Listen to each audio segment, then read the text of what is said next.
You know that person who walks into a room and shifts the entire atmosphere without uttering a single syllable? They don't demand attention. They don't plead for recognition. They simply withdraw, and everything transforms. The energy bends. People begin to question themselves, chase after what they can't grasp, feel what they've been ignoring. Now imagine you becoming that person. What if you stopped jumping to react to every provocation? What if you chose the profound weight of silence over the hollow noise of automatic responses? What if you learned to retreat instead of explode? Can you even imagine what would happen? Here's the brutal truth. When you stop being perpetually available emotionally, physically, psychologically, the world around you goes into crisis. And why? Because people have been controlling you through your reactions, through your impulses, through your beautiful, tragic predictability. But the moment you choose to step back, to become unreachable, the entire game collapses. Those who thought they had you figured out suddenly realize they don't know you at all. They never did. Carl Jung once said something that cuts to the bone. Everything that irritates us about others can lead us to a better understanding of ourselves. So think about this deeply. When you become inaccessible, who really spirals? Who gets agitated? Who desperately tries to provoke you, just to squeeze some emotional reaction from your soul? This reveals everything not about you, but about them. And more importantly, it exposes how much you've been manipulated without even realizing it. You've been giving yourself away to keep the peace, to avoid losing people who, if you're honest, were never truly with you in the first place. With every forced yes, every instant reply, every emotional eruption you can't control, you're hemorrhaging pieces of your energy.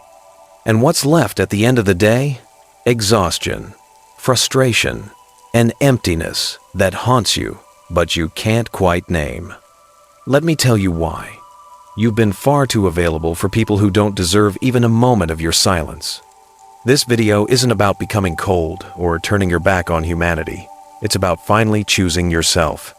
It's about mastering what Jung called individuation, the sacred process of becoming whole, authentic, complete. And this journey begins with a radical understanding. Silence can shatter what 1,000 arguments never could. Withdrawal, when it comes from consciousness rather than fear, is an act of pure power. So let me ask you something, and I want you to really feel this question.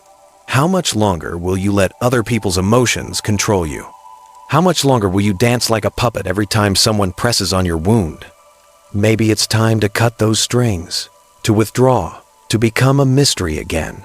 Because when you stop being available, everything changes. You've been programmed since childhood. Always be present.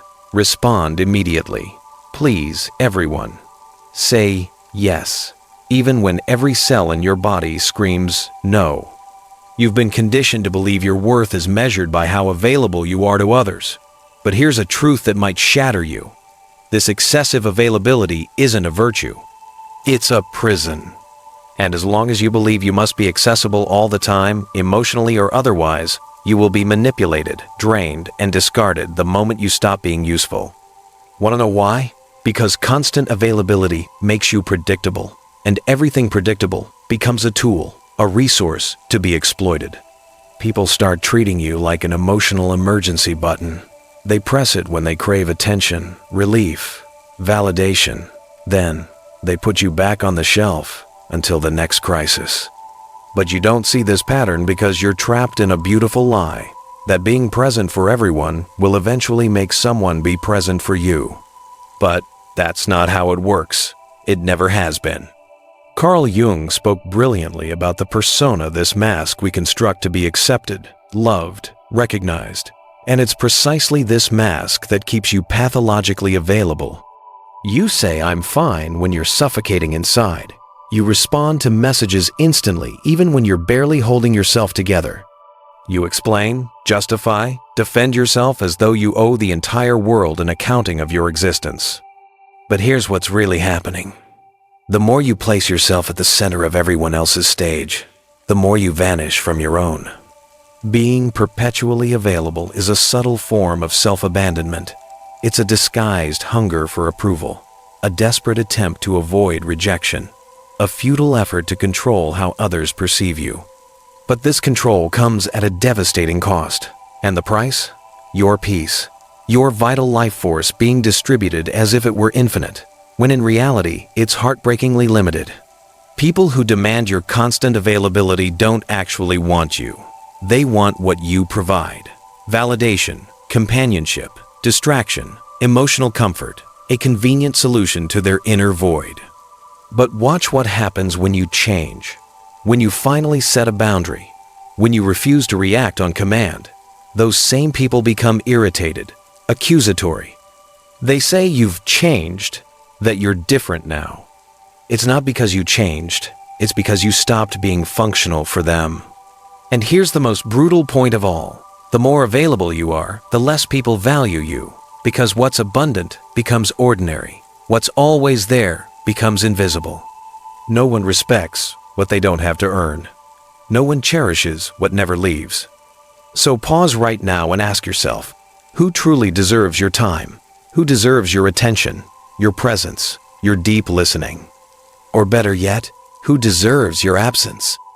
But before you can answer that, we need to understand something essential. Why do we react so compulsively? Why do we surrender so easily? What drives this almost automatic urge to respond, justify, and please? The answer lies in what Carl Jung called psychic energy. And that's what we need to explore next. Because your energy is all you have, and if you don't learn to protect it, someone will weaponize it against you. If this content resonates with you, subscribe to the channel. Your support means everything.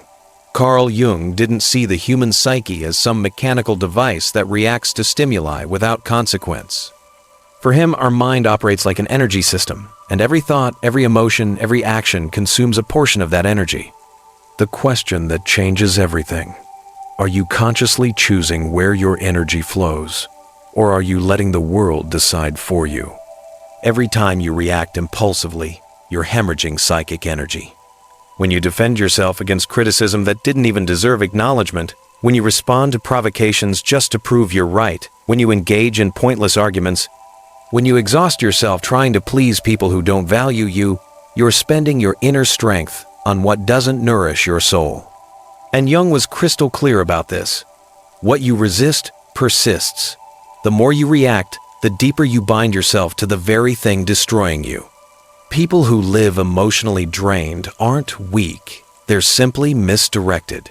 And do you know what happens to someone living in perpetual exhaustion? They become vulnerable, easy prey. Manipulative, opportunistic, emotionally parasitic people can sense this. They detect that you don't know how to guard your energy, that you react to everything, that you're constantly trying to save the world, and they exploit it mercilessly.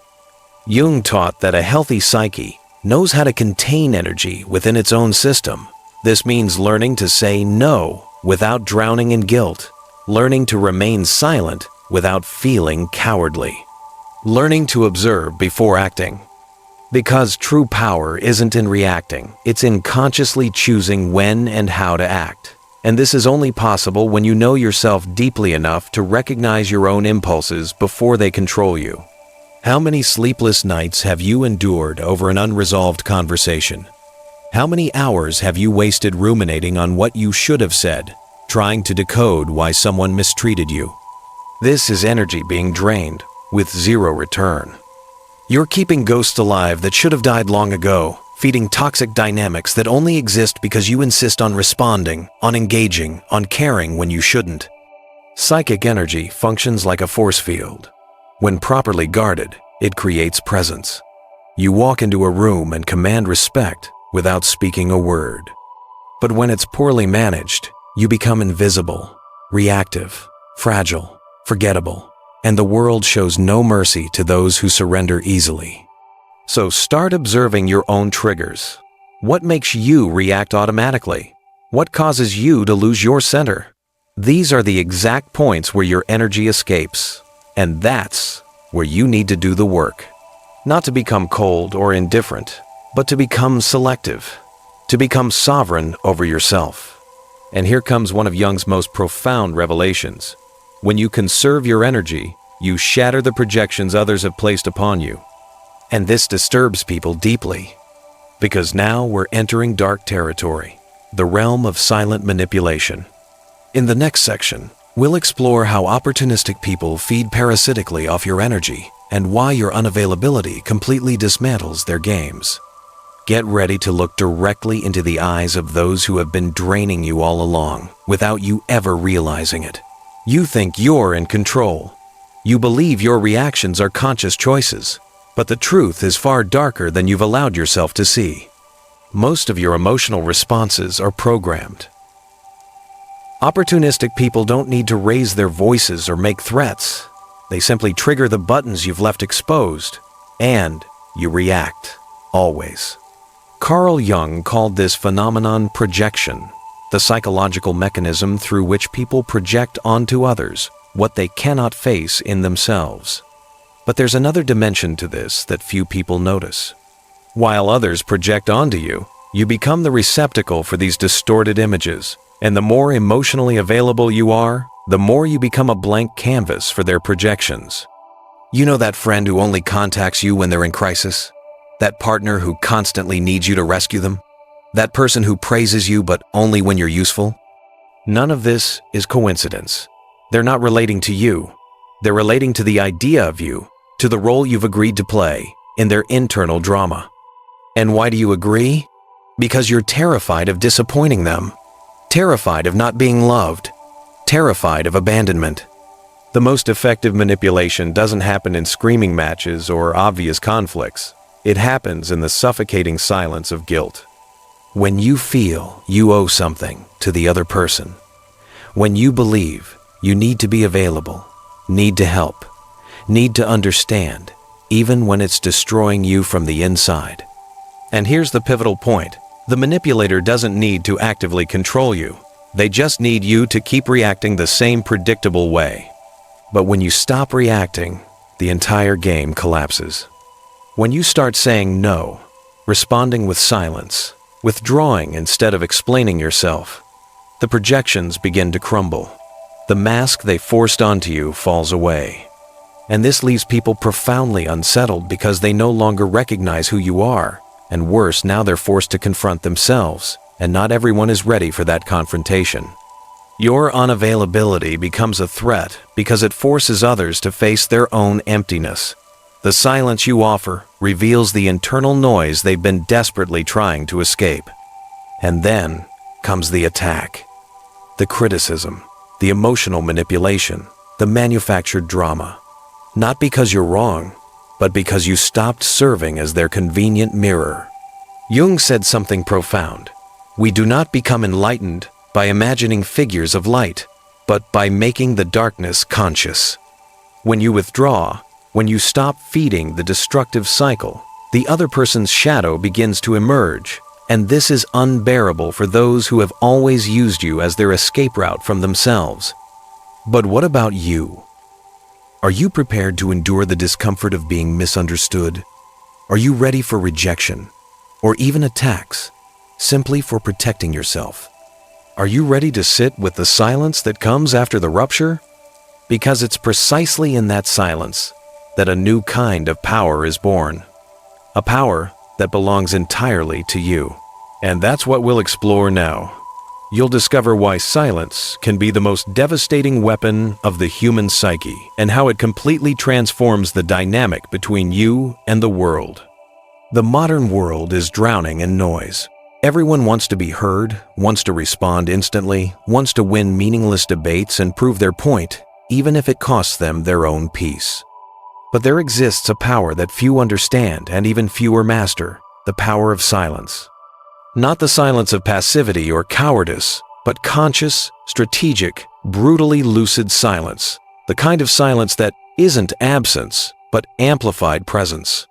Jung saw silence not as emptiness, but as fertile ground for inner transformation. When you stop reacting, you begin to observe.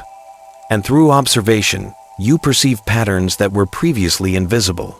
Emotional repetitions, manipulation games, cycles of self-sabotage. Silence creates lucidity, and lucidity is dangerous for those who live to control you. Have you noticed how certain people panic when you don't respond? When you refuse to explain yourself? When you simply disappear? It's not because they miss you. It's because your silence strips away their narrative control. While you're speaking, you're still playing their game. But when you become silent, you change the entire rulebook, and that unbalances anyone who thrives on your predictable reactions. True silence isn't the absence of voice. It's mastery over your own energy. It's the refusal to be dragged into someone else's emotional chaos. It's the conscious choice not to engage in battles that aren't worth your soul's wear and tear. Jung taught that individuation, the process of becoming who you truly are, requires this distancing, because only in silence can you hear yourself without the world's constant interference. But don't deceive yourself. Silence has a price. It will distance you from people who only valued the role you played.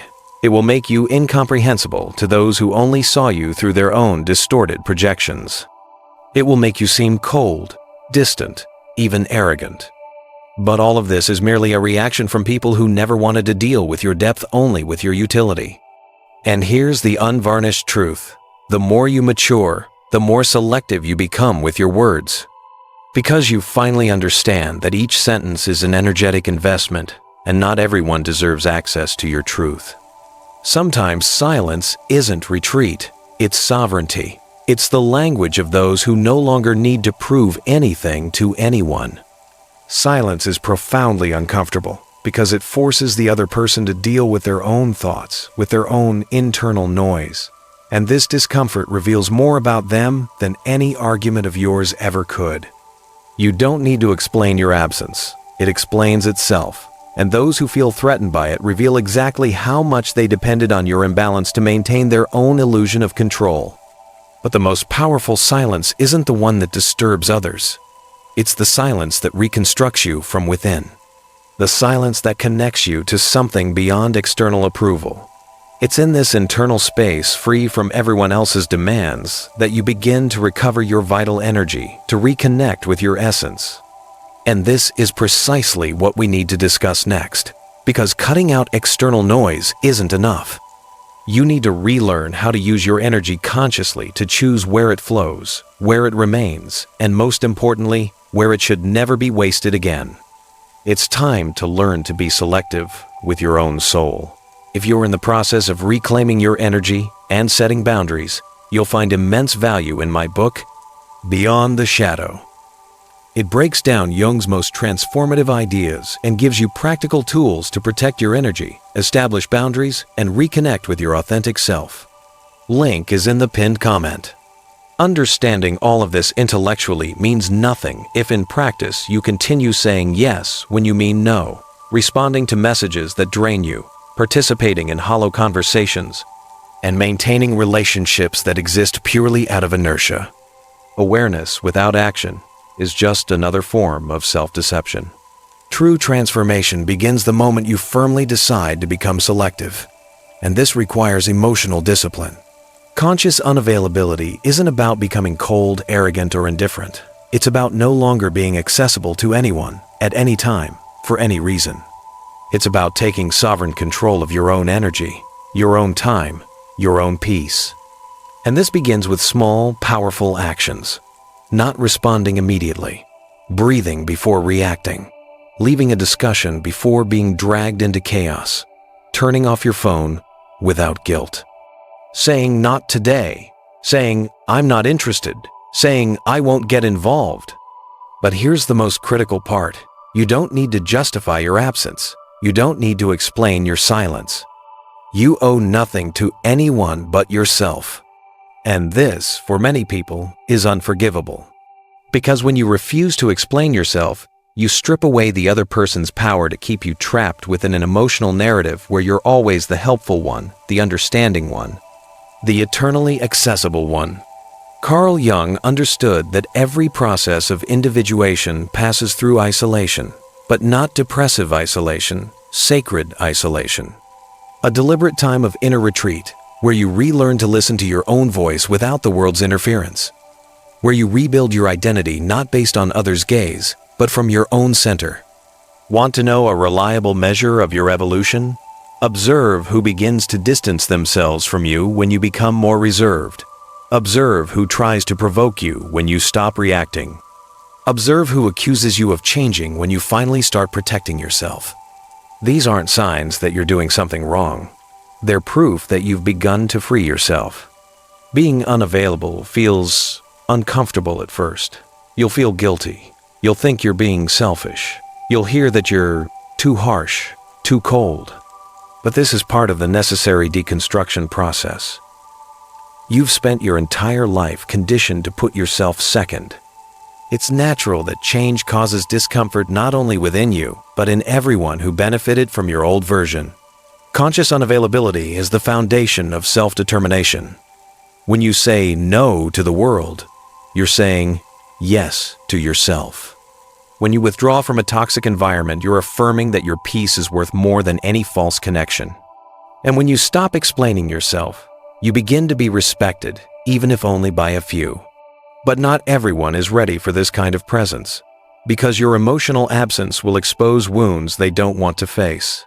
It will reveal how much they depended on your emotional chaos to feel in control.